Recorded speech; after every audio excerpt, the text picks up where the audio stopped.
Hello guys, मैं हूं नीरज और स्वागत करता हूं आप सभी का आज की इस क्लास में, जहां पर हम बात करेंगे शीत युद्ध के बारे में। तो ये 12th की बुक है, जहां पर 12th में दो बुक होती है। एक होती है स्वतंत्र भारत में राजनीति, एक पॉलिटी की, एक होती है समकालीन भारत विश्व में राजनीति। तो हम समकालीन जान रहे हैं। तो आपने पढ़ा होगा स्वतंत्र भारत में राजनीति की, भारत में जिस तरह से आज़ादी मिली, क्या क्या हुआ, भारत में क्या क्या चैलेंजेस थे, कैसे कैसे सामना किया, और उस समय विश्व में क्या चल रहा था, उसके बारे में हम जानने का प्रयास करेंगे। तो पहला चैप्टर है शीत युद्ध का दौर, ठीक है, समकालीन विश्व राजनीति। दूसरी बुक पॉलिटी के हम पढ़ रहे हैं जिसमें तो शीत युद्ध, ऐसा जब हम सुनते हैं ना तो हमको क्या लगता है, हमको लगता है कि किसी ने बहुत भयानक युद्ध हुआ होगा, लेकिन ऐसी कोई बात नहीं है।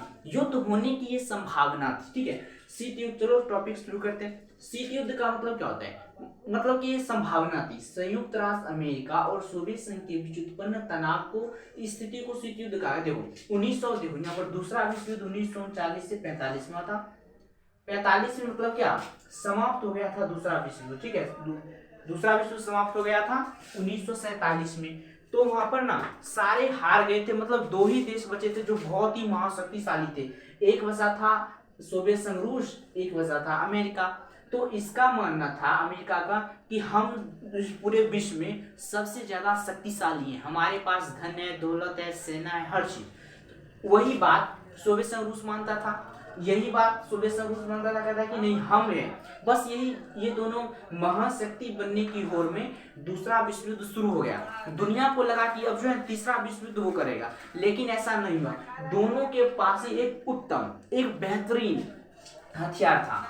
इस दोनों के पास ही, दोनों डरता था एक दूसरे पर गिराने के लिए। तो शीत युद्ध क्या था, इस दोनों की बस होड़ थी, उसका आप चरम बिंदु समझते हैं, आपने समझ गया होगा। शीत युद्ध बस क्या था, ये दोनों ये सोचता था कि हम महाशक्तिशाली, वो सोचता था कि हम महाशक्तिशाली हैं। इसमें कौन, सोवियत संघ, सोवियत संघ रूस और अमेरिका। तो इस दोनों को महाशक्ति बनने की होड़ में शीत युद्ध शुरू हो गया। ये एक वैचारिक युद्ध था, विचारधारा का युद्ध था। मतलब क्या, विचारधारा के स्तर पर ये मतलब खुद को मानने वाला युद्ध था। ये समझता था कि हम सबसे ज्यादा अमीर है, ये समझता था कि हम सबसे ज्यादा अमीर है, शक्तिशाली है दुनिया में। तो यही इसका नेतृत्व, इसने क्या, ये था पूर्वी, ठीक है, और ये था पश्चिमी गठबंधन का नेता। जिस तरह से आगे देखेंगे कि आगे किस तरह बटा, ये जो सारी चीजें लिखा गया है, ये इसमें बुक में से ही, मतलब जो आपको ऑब्जेक्टिव में काम आएगा वो सारे इसमें लिखे गए पूरे चैप्टर के हैं, ठीक है। तो चलिए शुरू करते हैं आज की क्लास। तो शीत युद्ध आपने समझ गया। ये देखो क्या है, क्यूबा का मिसाइल संकट, ठीक है। क्यूबा का मिसाइल संकट क्या था, एक यहाँ पर लिखा है सोवियत संघ रूस, क्यूबा, अमेरिका। ये जो सोवियत संघ रूस है, ये जो क्यूबा है, ये अमेरिका से सटा हुआ एक द्वीपीय देश था। कैसा देश था, अमेरिका से सटा हुआ एक द्वीपीय देश था। लेकिन इस क्यूबा का संबंध इस सोवियत संघ रूस से था, ठीक है, इस सोवियत संघ रूस से था इस क्यूबा का संबंध। 1961 में निकिता खुश्चेव को, 1961 में निकिता खुश्चेव, देखो ये जो लिखा है, ये सोवियत संघ के रूस के राष्ट्रपति थे उस समय निकिता खुश्चेव, क्यूबा के राष्ट्रपति थे फिदेल कास्ट्रो, और अमेरिका के राष्ट्रपति थे जॉन एफ कैनेडी। तो इसको निकिता खुश्चेव को चिंता होने लगा 1961 में, कहीं अमेरिका इस पर हमला न कर दे और फिदेल कास्ट्रो का तख्ता पलट हो जाएगा। लेकिन इसका जो संबंध था, मतलब ये मान लो क्यूबा इससे दोस्ती था, दोस्ती का संबंध था, फ्रेंडशिप था इन दोनों में, ठीक है, इन दोनों में फ्रेंडशिप था। और इसने क्या किया 1962 में, 1962 में क्या किया, 1962 में क्यूबा में क्या किया, परमाणु मिसाइलें तैनात कर दी, अपना सैनिक अड्डा बना दिया। ये इसको पता ही नहीं है, अब इसको जॉन एफ कैनेडी को उस समय पता ही नहीं। 3 हफ्ते बाद, कितना, 3 हफ्ते बाद पता चला अमेरिका के जॉन एफ कैनेडी और उनके सलाहकारों को कि सोवियत संघ जो है इस पर अधिकार कर लिया है। तब इसने क्या किया, इसने कहा कि इसने ये हर संभव प्रयास किया कि इससे सोवियत संघ इससे हटा ले, ताकि इसको बहुत मदद मिल जाता। अगर क्यूबा अगर मतलब इस पर अधिकार कर लेता, इसको बहुत हानि होता। इसने उससे पहले क्या 1962 में क्या किया, इस पर अपना परमाणु मिसाइल तैनात कर दिया क्यूबा में। और इसको क्या, ये आर्थिक सहायता भी देता था क्यूबा को, इसका संबंध भी इससे था। अमेरिका सोचा कि नहीं, इसको हम हटवाते हैं क्यूबा पर से। इसने क्या किया, अपने तो जंगी जो बेड़ा होता है उसको आदेश दिया आगे करके, क्योंकि सोवियत संघ के तरफ, सोवियत संघ से जितनी भी जहाज क्यूबा में जाए उसको रोक देता था ये वाला। तो अब दुनिया को लगा कि अब जो है इस स्थिति में युद्ध होकर रहेगा, लेकिन ऐसा नहीं था, युद्ध बच गया था, युद्ध नहीं हुआ था। तो इसी को ना क्यूबा का मिसाइल संकट के नाम से जाना गया, कि ऐसा लगा कि अब जो है तीसरा विश्व युद्ध होकर रहेगा ऐसी स्थिति में, लेकिन नहीं हुआ, क्योंकि इसके पास भी बहुत ही बेहतरीन हथियार है, इसके पास भी हथियार है। तो जब दोनों शक्तिशाली है तो कौन शक्ति मतलब खतरा मोल लेना चाहेगा। मान लो कि युद्ध हुआ इस दोनों में, तो राजनीतिक जो शक्ति है या राजनीतिक फायदा जिसकी को भी, लेकिन इसका जो मतलब कि इसका जो हानि हुआ युद्ध से उसको औचित्यपूर्ण हम नहीं ठहरा सकते हैं, उसका हानि झेलना ही पड़ेगा। तो ये दोनों मतलब डर गया था कि कैसे हम युद्ध करें, बस वही मतलब संकट बना हुआ था जिसे क्यूबा का मिसाइल संकट के नाम से जाना जाता है। ये आप देखें कि प्रथम विश्व युद्ध 1914 से 18 में हुआ था, बहुत ही खतरनाक था, बहुत ही भयावह था, ठीक है।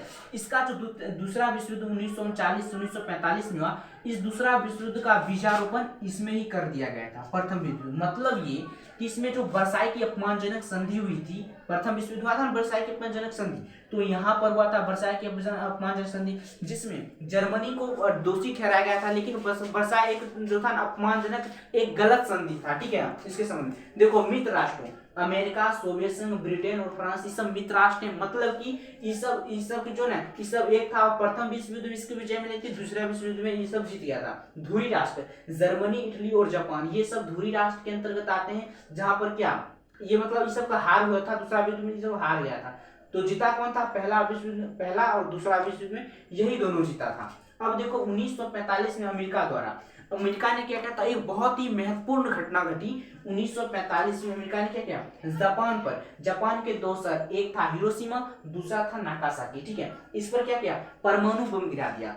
हिरोशिमा पर गिराया था लिटिल बॉय, ठीक है, ये जो लिटिल बॉय है हिरोशिमा पर गिराया था, और नागासाकी पर फैट में गिराया था। ये 15 किलो टन का था ये वाला, और ये जो फैटमैन था ये 21 किलो टन का था। ये दोनों बहुत ही भयावह था, बहुत ही खतरनाक था, बहुत ज्यादा। अभी इसका अभी तक प्रभाव देखे जा सकते हैं, ऐसे ऐसे तो उसके पास हजारों था, इस दोनों के पास, अमेरिका और सोवियत संघ के पास ऐसे हजारों था ऐसे, ठीक है। अब देखो यहाँ पर दो ध्रुवीय विश्व का आरंभ, जब ये मतलब कि ये ज्यादा बात आगे बढ़ गया तो क्या हुआ, विश्व गुटों में बंटने लगा। मतलब कि एक का था, देखो ये जो सबसे पहला बंटना स्टार्ट हुआ था, कहां पर हुआ था, यूरोप में, याद रखना ये बात। ऐसे इसको बंटवारा जो अखाड़ा बना था, यूरोप बना था। एक बना था पश्चिमी गठबंधन, एक बना था पूर्वी गठबंधन। ये जो पश्चिमी वाला था इसका नेतृत्व किसने किया, अमेरिका, ठीक है, इसका नेतृत्व किया अमेरिका, और इसका नेतृत्व किया सोवियत संघ रूस, ठीक है। सोवियत संघ ने किया था पश्चिमी गठबंधन का नेतृत्व करता कौन था, अमेरिका। 1949 में नाटो की स्थापना, आप समझो नाटो क्या था। 1949 में स्थापना हुई थी नाटो को, जिसको हिंदी में कहते हैं उत्तर अटलांटिक ट्रीटी या संधि ऑर्गेनाइजेशन। इसमें 12 देश शामिल थे। इस 12 देश का मानना ये था, ये अमेरिका के नेतृत्व में था, ठीक है। इसका मानना ये था कि मान लो इस 12 में से किसी एक पर भी हमला होता है तो उसको माना जाएगा कि उस 12 देश में एक पर भी हमला हो जाता तो समझेगा अपने ऊपर हमला हुआ। इसके विरुद्ध, इसके जवाब में बना था पूर्वी गठबंधन का जो नेतृत्व करता था वो सोवियत संघ रूस था। 1955 में बनाया वर्सा संधि इसके विरोध में बनाया गया था, ठीक है, नाटो के विरोध में आया था। इसमें देखो सोवियत संघ, Poland, Hungary, Romania, Germany, Bulgaria और चेकोस्लोवाकिया, ये सारे के सारे क्या थे, इसमें जुड़े हुए थे। ये दोनों जब 20 गुटों बट गया। अब देखो क्या है, दो ध्रुवीयता को चुनौती, मतलब गुट निरपेक्षता। अब ये गुट निरपेक्षता क्या है, जब दुनिया दो गुटों में बट रहा था उस समय भारत के पास क्या विकल्प था। भारत सोचता था कि भारत जैसे बहुत सारे देश थे, अभी पता चलेगा आपको, भारत जैसे बहुत सारे देश थे जिनको लगता था कि वो कुछ दिन पहले देखो 1945 में, 1947 भारत आजाद हुआ था। भारत साथ कई ऐसे देश थे जो औपनिवेशिक सत्ता से उनको आजादी मिली थी, तो वो सोच रहा था कि हम किसी के विरुद्ध नहीं, हम किसी के पक्ष में नहीं जाएंगे, हम खुद के अपने दम पर रहेंगे। इसे गुट निरपेक्षता का मानना था, ठीक है। भारत ने गुट निरपेक्षता की नीति क्यों अपनाई, उसको देखो, वो किसी एक देश के पीछे नहीं जाना चाहता था। बहुत सारे देश क्या दो गुटों में बट गया, पश्चिमी गठबंधन, पूर्वी गठबंधन। भारत ने गुट निरपेक्षता की नीति का पालन किया। गुट निरपेक्षता का सिंपल मतलब आप ये समझे कि किसी गुट में इस दोनों, ना अमेरिका के पक्ष में जाना है ना सोवियत संघ के पक्ष में जाना है, तो यही था गुट निरपेक्षता, किसी के पक्ष में नहीं जाना है। देखो मतलब 5 था, यूगोस्लाविया, भारत, मिस्र, इंडोनेशिया, घाना। यूगोस्लेविया के जो शासक थे या जो प्रधानमंत्री थे वो जोसेफ बोज टिटो थे। भारत से जवाहरलाल नेहरू थे। मिस्र से गमाल अब्दुल नासिर, इंडोनेशिया से सुकर्णो और घाना से बामे एनोक्रुमा। इस 5 नेताओं ने मिलकर क्या किया, बेलग्रेड में 1961 में क्या किया, जिसमें 25 देश शामिल हुए थे। इस सब के अलावा उसमें क्या किया, गुटनिरपेक्षता की नीति के बारे में प्रस्ताव रखा कि सबको बताया कि हम सब जो है ना, हम किसी के विरुद्ध साथ इसमें किसी भी गुट में शामिल नहीं होंगे, हम सब एक बनकर रहेंगे, ठीक है। हमको किसी इसमें प्रतिद्वंदा नहीं करनी है। इसका उद्देश्य था गुटनिरपेक्षता का। अब देखो जब ऐसे हुआ परमाणु परीक्षण, अब यहाँ पर सीमित परमाणु परीक्षण जिसको कहते हैं एलबीटी, ठीक है। एलबीटी मतलब होता है 5 अगस्त 1963 आया, प्रभावी हुआ 10 अक्टूबर 1963 को। ब्रिटेन, अमेरिका और सोवियत संघ। इसमें कहा कि जो बहुत सारे जो परमाणु परीक्षण कर रहे हैं उससे जनमान का हाल ही बहुत ज्यादा क्षति हो रहा है, लोगों की बहुत ज्यादा बर्बादी हो रही है इससे। तो इस पर एक संधि आया क्या कि अब जो है आप पर प्रतिबंध लगना चाहिए। तो इस पर अमेरिका पर प्रतिबंध लगा था, अमेरिका, ब्रिटेन और सोवियत संघ पर सीमित परमाणु परीक्षण संधि इसका लगा था 5 अगस्त 1963। अब देखो क्या था, अब परमाणु उपसार संधि जिसको कहते हैं एनपीटी। अब क्या होता है, देखो जब बहुत शक्तिशाली देश अमेरिका, 5 देश था, अमेरिका, सोवियत संघ, ब्रिटेन, फ्रांस और चीन, ये कहता था कि नहीं, जो 1 जनवरी 1967 से पहले, इसका मतलब था कि 1 जनवरी 1967 से पहले जो भी देश परमाणु बना लिया, परमाणु बम, वो क्या होगा, ऊपर उसको परमाणु शक्ति संपन्न माना जाएगा। लेकिन जो जो 1967 से बाद परमाणु बनाएगा, जो 1967 के बाद से बनाएगा, उसको बनाने का अधिकार, ना रखने का अधिकार, कुछ भी नहीं दिया जाए। भारत ने इसका विरोध किया। भारत ने कहा कि क्यों, अगर परमाणु बम नहीं रहेगा, किसी के पास नहीं रहेगा। तो यही कहता था भारत की ये अन्यायपूर्ण है, ये अन्यायपूर्ण था क्या परमाणु उपसार संधि। इसमें कहा गया कि 5 शक्तिशाली देश अमेरिका, सोवियत संघ, रूस, ब्रिटेन, फ्रांस कहता था कि नहीं, जो 1 जनवरी 1967 से पहले जो परमाणु परीक्षण कर लिया उसको पावरफुल माना जाएगा, उसको रखने का अधिकार है, लेकिन जो इसके बाद करेगा उसको नहीं। तो यह अन्यायपूर्ण है। इसको पता था कि भारत में परमाणु परीक्षण कब हुआ, भारत में जो परमाणु परीक्षण हुआ था, आप समझे इस बात को, भारत में परमाणु परीक्षण कब हुआ था, 1974 में हुआ था। 1974 में इंदिरा गांधी प्रधानमंत्री काल में था, ठीक है।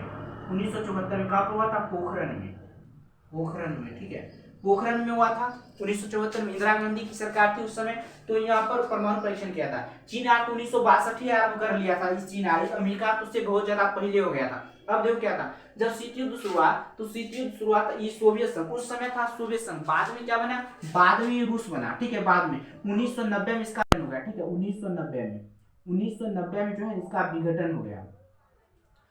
इसका जब विघटन हो गया सोवियत संघ का, उसी समय क्या हुआ, उसी समय ये खत्म हो गए थे, शीत युद्ध भी समाप्त हो गया था। तो उम्मीद करते हैं कि आपको इसमें अच्छे समझ में आया।